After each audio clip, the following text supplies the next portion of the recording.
Welcome to my channel! Learn with Teacher Ali!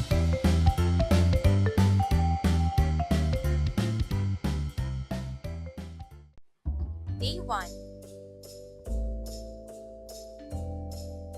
Mga bata, kompletuhin ang mga pangungusap.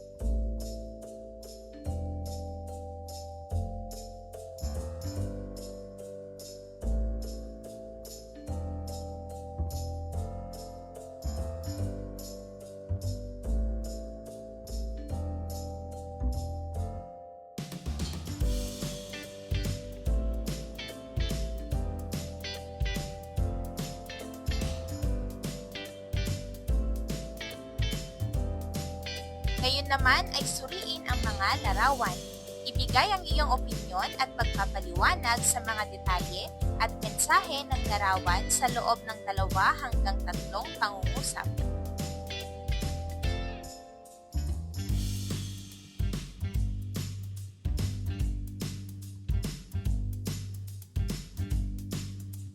Punan o sagutan lamang ang una at ikalawang hanay ng diagram.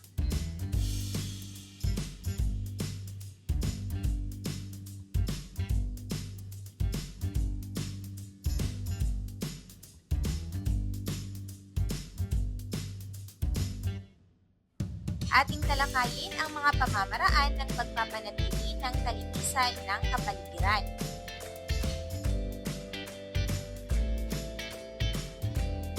Ang pamamaraan ng pagpapanatili ng kalinisan ng kapaligiran ay mahalaga sa maraming aspekto ng buhay. Ito ay hindi lamang naglalaan ng mga benepisyo sa kasalukuyang henerasyon kundi naglalagay rin ng pundasyon para sa pangmatagalang kalusugan ng kalikasan at ng mga tao na naninirahan dito. Narito ang ilang madali at epektibong paraan na maaari nating piliin o gawin upang mabawasan ang araw-araw nitong epekto at makagawa ng malaking pagbabago sa mundo.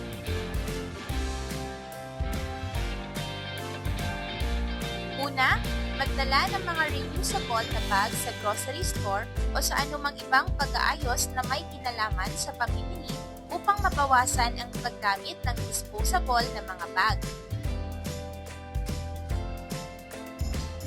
Pangalawa, gumamit ng reusable na bote ng tubig.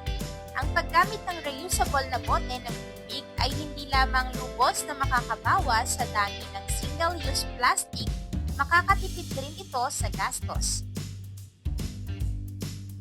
Pangatlo, tumanggi sa mga single-use na gamit. Tandaan kung gaano kadalas ka umaasa sa mga single-use na gamit at piliin na palitan ito ng mas sustainable na mga bersyon. Ang pagtanggi sa mga plastic na straw at disposable na kubyertos kapag lumalabas at ang pagdala ng sarili mong lalagyan para sa natirang pagkain ay ilan sa mga paraan na maaari nating simulan ngayon. Pang-apat, siguruhin na ang iyong basura ay napupunta sa tamang lugar. Gawin ang iyong makakaya upang tiyakin na ang iyong itinatapon na basura ay napupunta sa tamang lugar. I-recycle ang mga material na maaaring ma-recycle sa iyong lugar at tiyakin na mabawasan ang posibilidad na ang iyong basura ay mapunta sa kalikasan sa pamamagitan ng paglagay ng takip sa iyong lata ng basura kapag ito ay nasa labas. At panglima, ang pagko-compose sa bahay ay nagpapabawas ng dami ng basura na ipinapadala sa mga landfill at nagpapababa ng tsansa na maging marine debris ang ilang produkto. Ngayon mga bata, magbigay ng 3 aktibidad na naranasan mong gawin kasamang iyong pamilya at mga kamag-aral para mapanatili ang kalinisan ng sumusunod.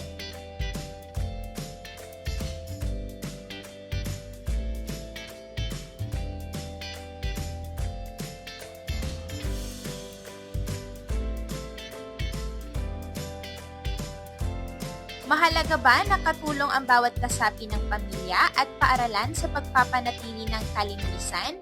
Bakit?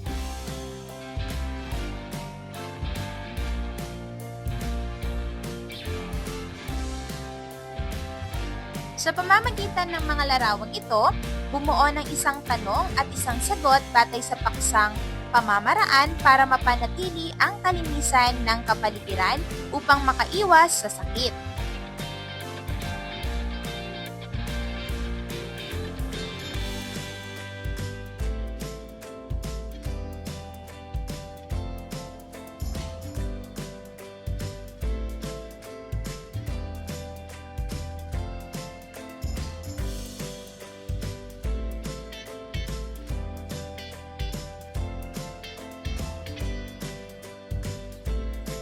Ngayon naman ay tama o mali.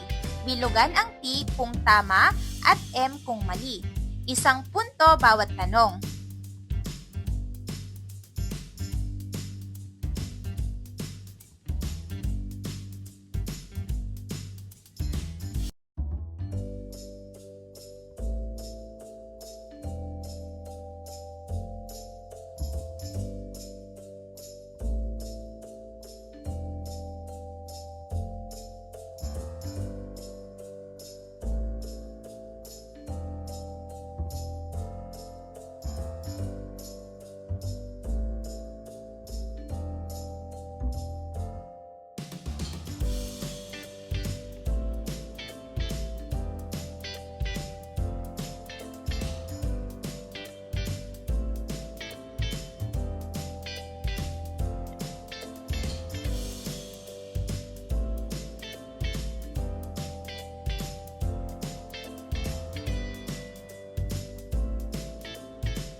Day 2.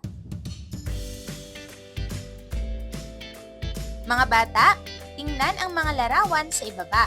Alin sa mga ito ang sa tingin mo ay nagpapakita ng pagkikiisa sa programa ng paaralan at pamayanan na makatutulong sa pagpapanatili ng kalinisan at kaayusan ng pamayanan at bansa? Isulat ang letra ng iyong sagot sa kwadernong panggawain.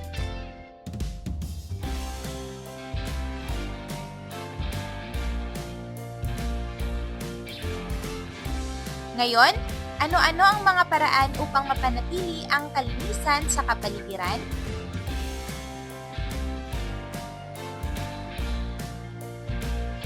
Ating talakayin ang tala at usapan tungo sa mabunga at makabuluhang ugnayan at talakayan. Basahin ang kwento. Batay sa kwento, bumuo ng sariling kahulugan sa mga ibinigay na mga salita sa unang hanay. Sa ikalawang hanay, sagutin ang mga tanong na nakapaloob dito.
Ngayon ay sagutin natin ang mga sumusunod na tanong.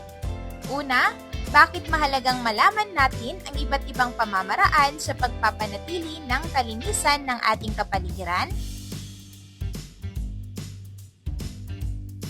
Pangalawa, magbigay ng isang konkretong gawain na maiaambag mo sa pagpapanatili ng kalinisan ng ating kapaligiran. Paano mo ito gagawin?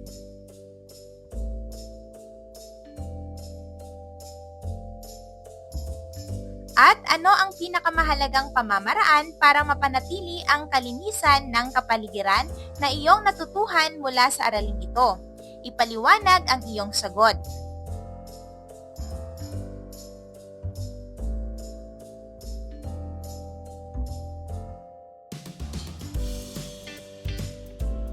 Day 3. Ngayon ay basahin at sagutin ang mga katanungan sa ibaba.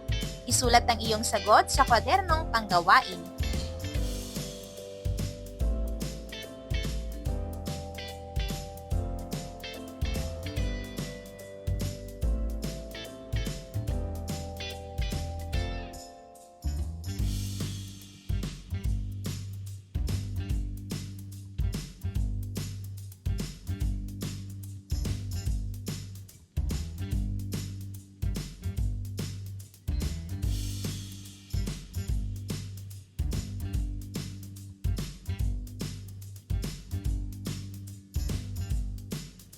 Ngayon naman ay basahin at unawain ang tula sa ibaba.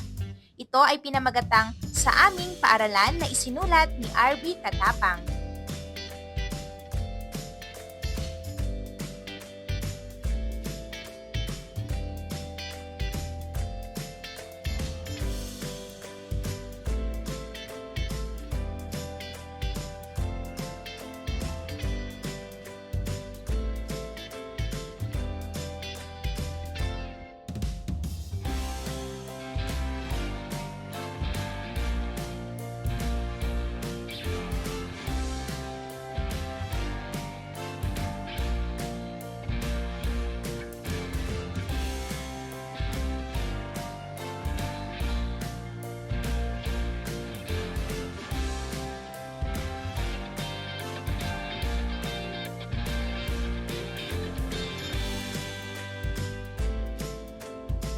Mula sa iyong nabasang tula, unawain at isulat sa kwadernong panggawain ang iyong sagot sa mga sumusunod na mga katanungan.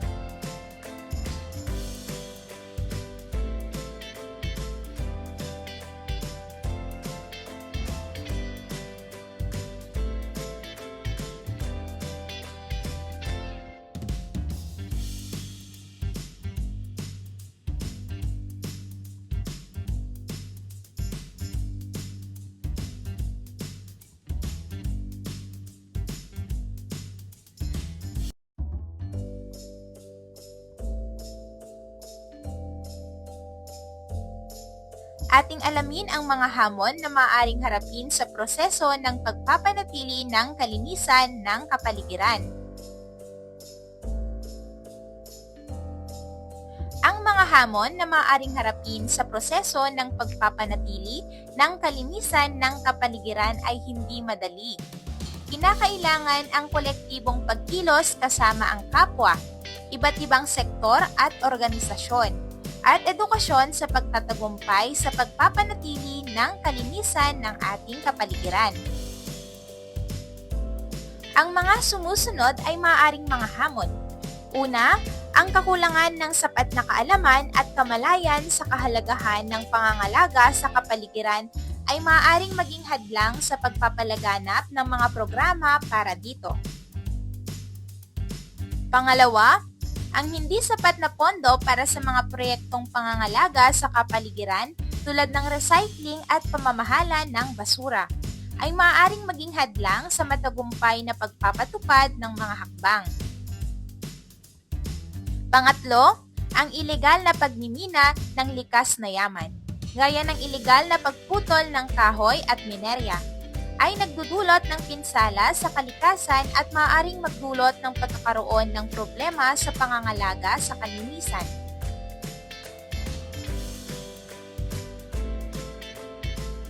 Pang-apat, ang hindi paggamit o kawalan ng teknolohiya para sa epektibong pamamahagi ng impormasyon tungkol sa pangangalaga sa kapaligiran ay maaaring maging sagabal.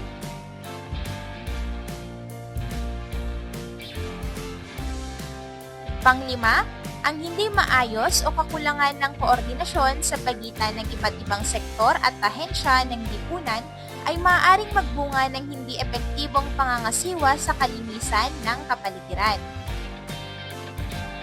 Pang-anim, ang hindi pagpapahalaga sa kahalagahan ng pangangalaga sa kalikasan sa mga patakaran ng pamahalaan at komunidad ay maaaring maging hamon sa pangmatagalang pagpapabuti. Pang-pito, ang pangangailangan sa pang-ekonomiyang pag-unlad at komersyalisasyon ay maaaring maging sagabal sa pagpapanatili ng kalinisan, lalo na kung may mga industriya na hindi sumusunod sa mga patakaran para dito. Pang-walo, ang epekto ng climate change, tulad ng pagtaas ng temperatura at pag-ulan, ay maaaring magdulot ng mas malupit na pagsubok sa pagpapanatili ng kalinisan ng kapaligiran. Pang-siyam, ang kakulangan ng edukasyon tungkol sa mga paraan ng wastong pangangalaga sa kalikasan at kahalagahan nito ay maaaring maging hadlang sa aktibong pakikiisa ng komunidad. At pang-sampu, ang kawalan ng interes ng ilang sektor ng lipunan sa pangangalaga ng kapaligiran ay maaaring maging hamon sa pagsasagawa ng mga proyektong pangangalaga. Ang slogan na isang maikli at madalas ay catchy na pahayag o pangungusap na naglalaman ng mensahe o layunin. Ngayon ay gumawa ng slogan na naaayon sa temang hamon na maaaring harapin sa proseso ng pagpapanatili ng kalinisan ng kapaligiran. Narito naman ang rubrics para sa pagpupuntos.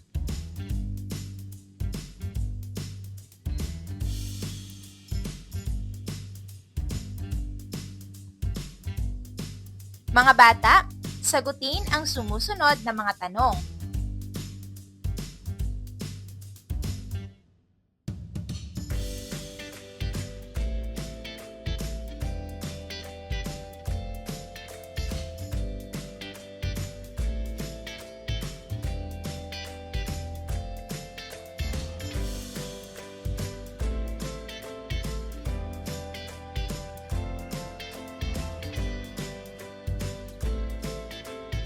Ngayon naman ay gumawa ng liham para sa sarili na naglalaman ng sariling pagninilay sa mga nagawang mali sa pagpapanatili ng kalinisan ng kapaligiran at pangako na gagawin ang nararapat at tama.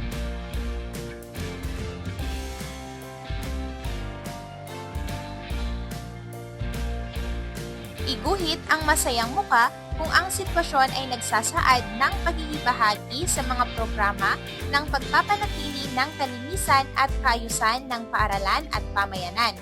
Iguhit naman ang malungkot na muka kung hindi. Ilagay ang sagot sa kwadernong panggawain.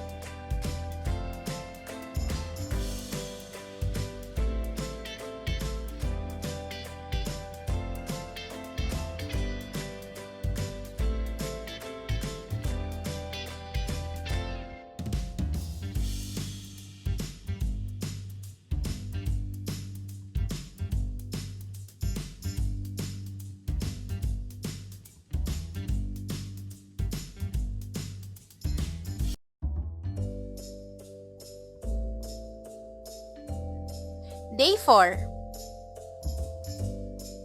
Kopyahin sa iyong kwadernong panggawain ang checklist na nasa ibaba. Lagyan ng check ang hanay na nagsasabi kung gaano mo kadalas ginagawa ang sumusunod na gawain. Gamitin ang pamantayan sa ibaba.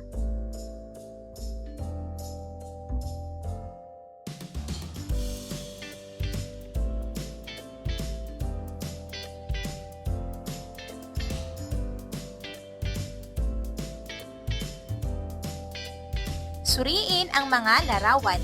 Ang sumusunod ay ilan sa mga programa ng paaralan na nagpapanatili ng kalinisan at kaayusan ng kapaligiran.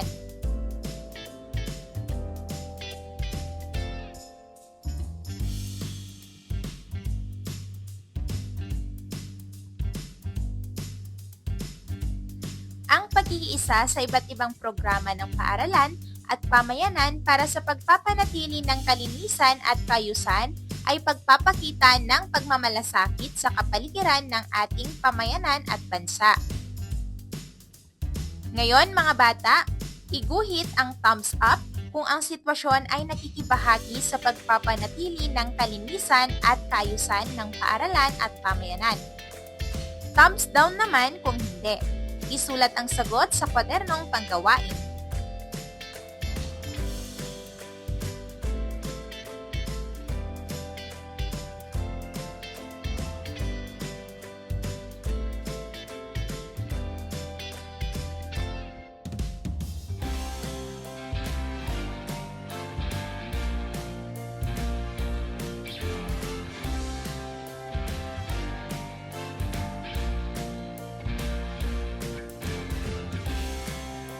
Mga bata, gumuhit ng 5 larawan na nagpapakita na ikaw ay nakikiisa sa pagpapanatili sa kalinisan at kaayusan ng iyong paaralan at pamayanan.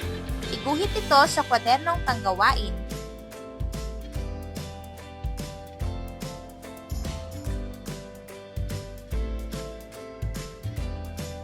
Ngayon ay kompletuhin ang pahayag upang maipakita ang iyong pagkikiisa sa pagpapanatili ng kalinisan at kaayusan ng paaralan at pamayanan. Kopyahin at isulat ang iyong sagot sa kwadernong panggawain.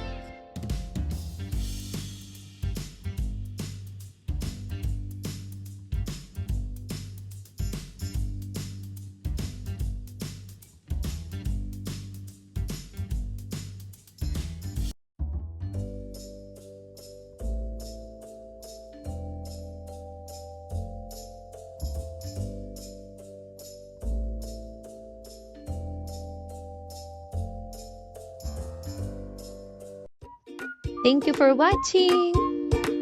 Also, don't forget to like, share, subscribe, and click the notification bell for you to be updated on our latest videos. See you on our next lesson. Goodbye!